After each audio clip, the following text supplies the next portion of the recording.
everyone, and welcome back to episode 42 of my F1 2016 Toro Rosso career mode now, guys. After we moved to Toro Rosso at the British Grand Prix, at the end of the British Grand Prix, we replaced Carlos Sainz at Toro Rosso, and since then we had the Hungarian Grand Prix, which I did fairly well. I actually was best of the rest, as I like to call it, which is just the best driver after the Ferraris, Mercedes and Red Bulls, as they've kind of got a stronghold on the championship at the moment. But here we are then, round 12 of the season. We're at the German Grand Prix here today.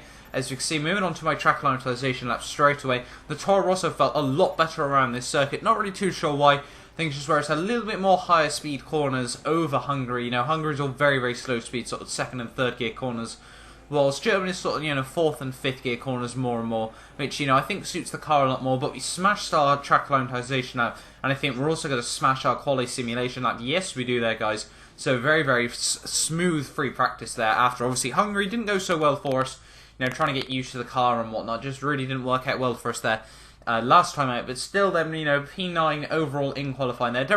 In free practice there. Doesn't really tell much of a story, I won't lie, guys, just due to the nature of, obviously, we're the only driver that actually goes out on a set of the super soft tyres. But just having a look now at my rivalry currently, as we can see, we actually lost our rivalry to Felipe Massa last time out, which is a bit unfortunate. We lost it 29-30 in the end after we were leading pretty much up to the final second.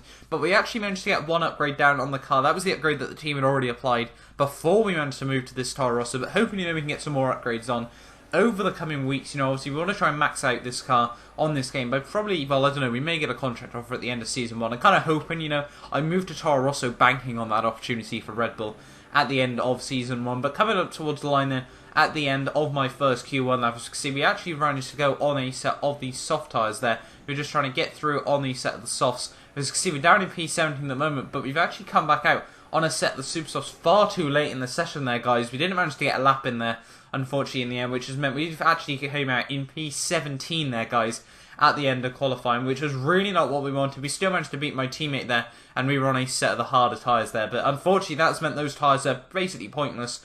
But we saw both Toro Rossos, both Manas, and both Renaults both fail to make it into Q2 there, guys, which really isn't what we wanted to see in this career mode, as Felipe Massa now leaves our rivalry at 7 points to 2. But let's move on then, guys, into the German Grand Prix.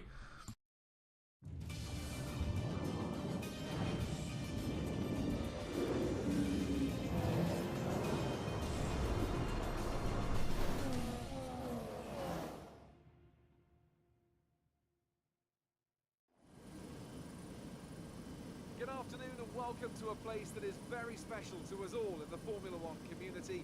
It's the Hockenheim Ring, home of the German Grand Prix.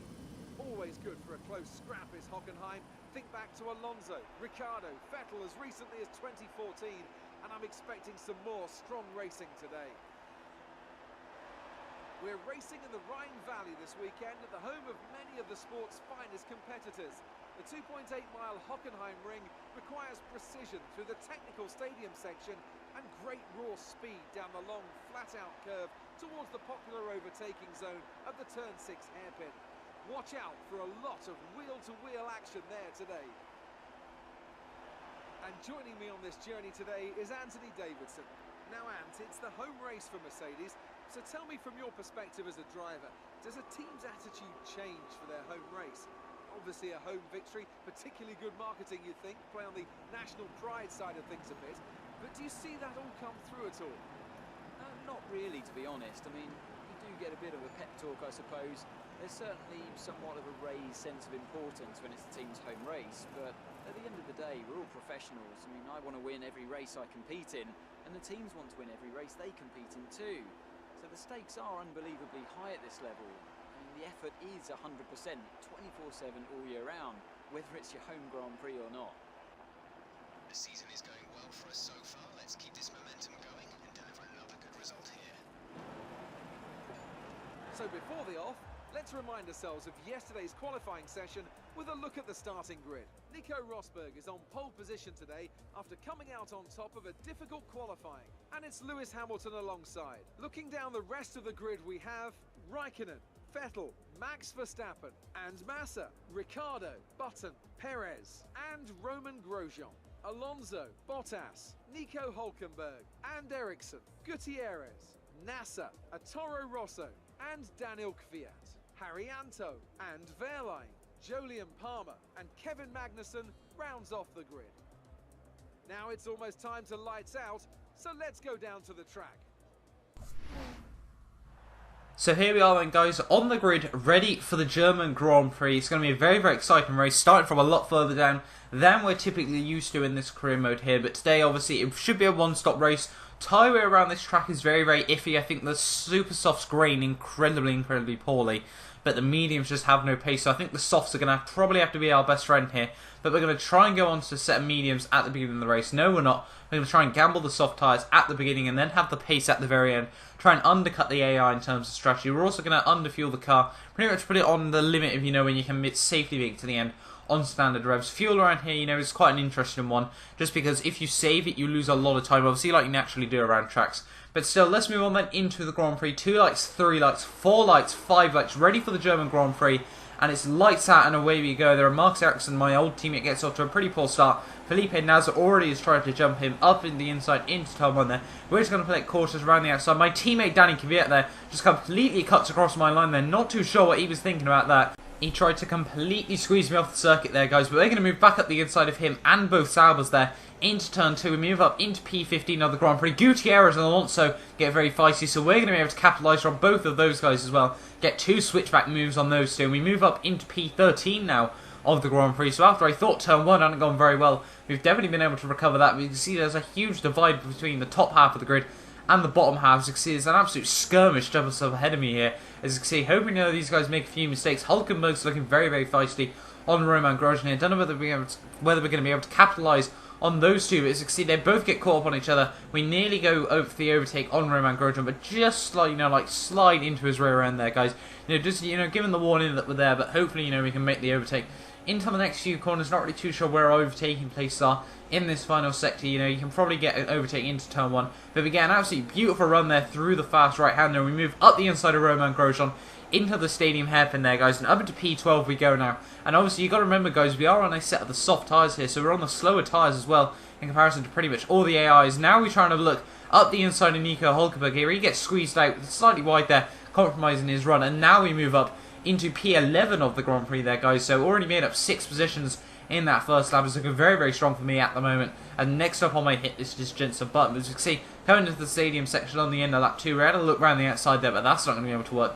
Jensen Button obviously on a quick set tyre is going to have a lot more grip to exploit. But just now coming through the final sector here, are we going to be able to move up the inside? We do the same move we did to Nico Hulkenberg 1 lap earlier. Squeeze Button out once again. They're very, very aggressive that time. Squeezing Button onto the AstroTurf there, but we move up into P10 now of the Grand Prix as DRS now has been enabled, and we've already been able to utilise that. Coming down towards turn 2 here, as you can see, there's a little group ahead of us getting a little bit feisty of Bottas, Perez and Daniel Ricciardo there, so we're just going to try and maximise my run through turn 2 here, hopefully maximise our run as well through turn 3, just being able to maintain as much momentum as we can. Daniel Ricciardo's got no straight line speed as Valtteri Bottas just flies by him, and me and the sister Toro Rosso car just going to look around the outside of Daniel Ricciardo. He turns it to the inside for the hairpin, and we're actually going to take our chances on both the Toro Rosso, the Williams and the Force India there, and we move up into P7 now of the Grand Prix. So it's been a very, very successful first opening laps here today, and next up on my hit list is now Max Verstappen here. He's held up behind Felipe Massa of the other Williams now, as we can see, but hoping we can close in on those two guys in the next couple of corners.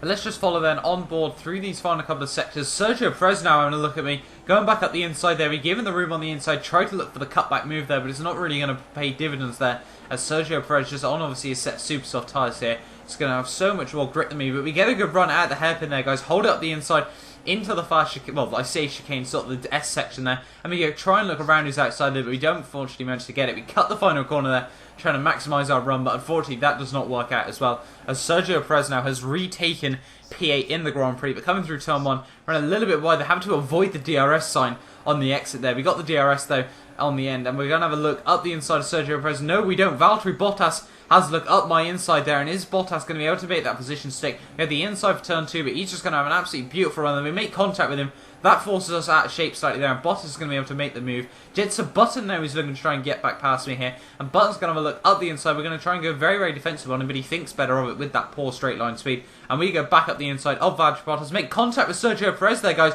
and we've spanned Sergio Perez. I can only apologise for that, Perez. I just completely mistimed that move, I'm very, very sorry for that, but still, we now hold on to P8, and now there's been a safety car where Perez has spun out, and that really forced us into a difficult position here. Obviously, we're on the set of the softer tyres here, but, the set of the harder tyres, so the Superstars would be able to go to the very end.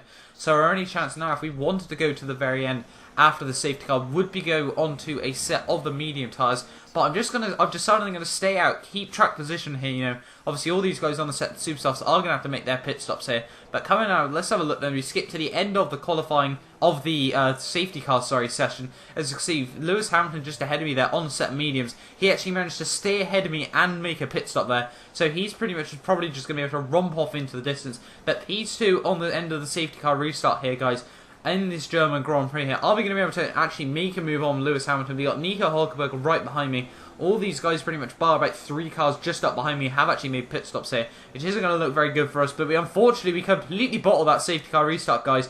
Just break it exactly the wrong moment there, and Lewis Hamilton's already pulled out that second lead already there, guys. So that's just really going to boost his championship standings, obviously. If he doesn't get any issues, he should be able to hold on to the position there. But coming through turn 1, we get an absolutely beautiful run there. But obviously, we're just too far away from Lewis Hamilton now. As you can see, skipping on to lap 10, he's been able to pull out an absolute landslide over me. But there's actually quite a train forming, around sort of P5, P6 there. Not too sure what's going on there. But we're actually going to dive it into the pit lane for our one and only stop of the Grand Prix. We're going to move on to a set of the super soft tyres here. We're a little bit wide going into the gravel trap there, guys. That's not going to help our cause.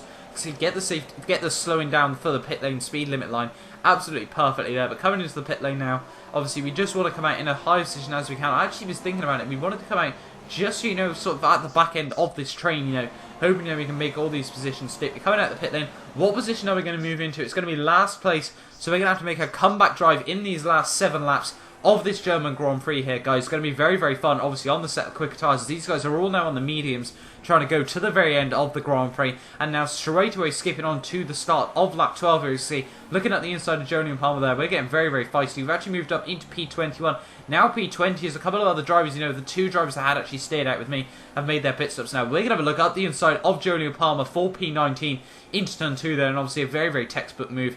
You're not really too difficult to do. But now on our hit list is Felipe Nasr, the guy that replaced me at Sauber after we moved to Toro Rosso here, guys. And are we going to be able to make a position up into turn 6 here, as you can see, guys? Are we going to be able to make a move up the inside? We go for it into the corner. Yes, we do, obviously, with so much extra grip there, guys. You can see how much more grip we do have over the AI here, and we move up into P18 now of the Grand Prix, and now looking on to the end of lap 12, we can see just a few corners later, Sergio Perez and Kevin Magnussen are having a little bit of a squabble of their own, and we're just going to try and capitalise on that, cut the corner ever so slightly into the stadium section. We're going to move up the inside of the pair of them there, get a double overtake into the stadium there, the fans will be loving that, and we move up into P16 now of the German Grand Prix. Next up on my hit list is my teammate Danny Kvyat here. As you can see, we're actually going to stay on board through these next couple of corners. You can just see how much extra grip we have over the air, how much extra speed we're able to maintain through these corners. You can see coming into turn 1, turning the corner slightly there, we can make an absolutely beautiful run on the exit there with the DRS, with the slipstream. Danny Kvyat got no chance to hold up.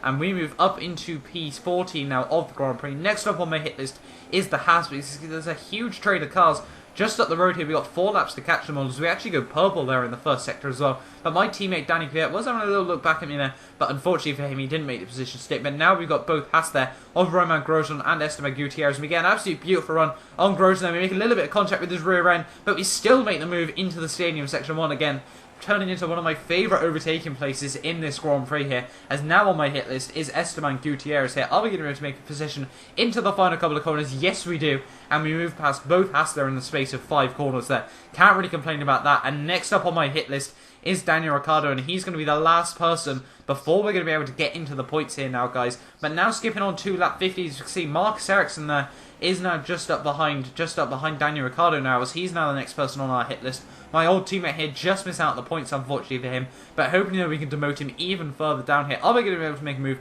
up the inside into the final corner? We have a look at the inside of very much a launched move there, and we move up into P11 now of the Grand Prix with 2 laps to go. Can we catch this little train? They're about 1.5 seconds up the road. These super soft tyres now really starting to grain poorly, but are we going to be able to catch them by the end? And unfortunately, as you can see, by the end of lap 17, we just weren't able to catch them up just enough there, guys. It was a bit unfortunate, because we really just didn't have the grip right when it mattered the most, as Lewis Hamilton took home the race victory. A very, very dominant race win there by himself, further extending his championship lead after Mercedes had a couple of questionable results in these last few races. Haven't been on the podium for 2 races in a row there, guys. Not really what they wanted. But next up, we're not going to be able to get past Daniel Ricciardo, unfortunately, there. We're just going to miss out on the points there, guys, in the end. And we've actually run out of fuel coming up towards the line there, guys. Bit of a disappointment, you know, in the end there. Obviously, we really wanted to score points with this Toro, so really wanted to have, you know, a bit of fun coming back through the grid there in these final 7 laps of the Grand Prix. But unfortunately, we couldn't make as many positions as we wanted to there. But as I said, guys, Mercedes will be very, very happy with that result after a couple of sketchy results in these last couple of races, guys. Lewis Hamilton, the race winner here today at the German Grand Prix. Mercedes will be very, very happy to take that race win for their home team. And obviously, Nico Rosberg there on the podium as well. I think Mercedes might have actually been able to bag a 1-2 there, which obviously they'll be incredibly, incredibly happy with. With a Ferrari, I think that might be a Kimi Raikkonen rounding out the podium. But Daniel Ricciardo won't be actually very happy with that result there in P10. Obviously, he's just behind the top 5 at the moment of the Ferraris. But it turns out it's Sebastian Vettel that takes home P2. Nico Rosberg in P3. So obviously we saw both German drivers there getting on the podium as well, which is very, very good for them. But Lewis Hamilton, as I keep saying, guys, the race winner here today pulls out another 7-point lead in his championship domination so far. Will anyone be able to stop him in the second half of the season? Obviously, guys, we'll have to wait and see about that. But Lewis Hamilton, once again, a very, very happy man. I think his championship lead now will be upwards of 70 points maybe now. Obviously, we saw the last time out a couple of drivers did manage to close in on him, but it's all about how many points he can take over Nico Rosberg at this stage of the season. See, Kimi Raikkonen just missed out on the podium position there. Felipe Massa there just missed out as well. That's a very, very good result from Williams there today, with Max Verstappen, Jenson Button, Fernando Alonso and Daniel Ricciardo rounding out the top 10. Obviously, such a straight line speed oriented track, you know, with that run down the back straight. Obviously, with how slipstream potent this game is, obviously those teams really need to try and work on their straight line speed, work on, you know, reducing their aero. That's kind of what they, you know, solely focus on in this grid. But obviously we just missed out on the points there. A bit disappointed with that, you know. But Marcus Ericsson, my old teammate as well, just missed out on the points as well. Even though Sauber probably got a quicker car than myself at the moment. But obviously, you know, just trying to prove that I am still a better driver than them. You know, really just wanted to make sure as well that we do beat my teammate Danny Kvyat. Because I'd like to think, you know, by the end of Season 1, we could be the #1 driver at this Toro Rosso team. Obviously, you know, basically just make sure, you know, we're first in the firing line, ready for the move up to Red Bull if that position does become available, you know, if Max Verstappen or Daniel Ricciardo has a torrid Season 2 out. But just having a look then, obviously we see both Renaults will probably be at the very back of the grid, as well as my teammate, both Haas cars as well, both Sahara Force India cars, I can't even get the right words out. But as you can see, both Renaults don't actually finish last there, guys. Rio Haryanto separates those two. But Jolyon Palmer takes home once again the wooden spoon result. But as you can see, let's move on then into the drivers' standings. We won't have obviously made any more points. We will be froze on 32 points as Lewis Hamilton will still have the lead of the championship here, guys. But he has got a 72-point lead over Sebastian Vettel. He's got a 7-point lead over Lewis Hamilton's teammate Nico Rosberg. Ferrari's Kimi Raikkonen there, just, you know, 9 points slacking back, as well as Max Verstappen just waiting in the wings. But unfortunately there with Felipe Massa's really good result, he manages to jump back past Fernando Alonso and myself. But if you guys have enjoyed this video, don't forget to like, subscribe for more of my F1 2016 Toro Rosso career mode, guys. And I will see you next time. Thanks for watching and goodbye.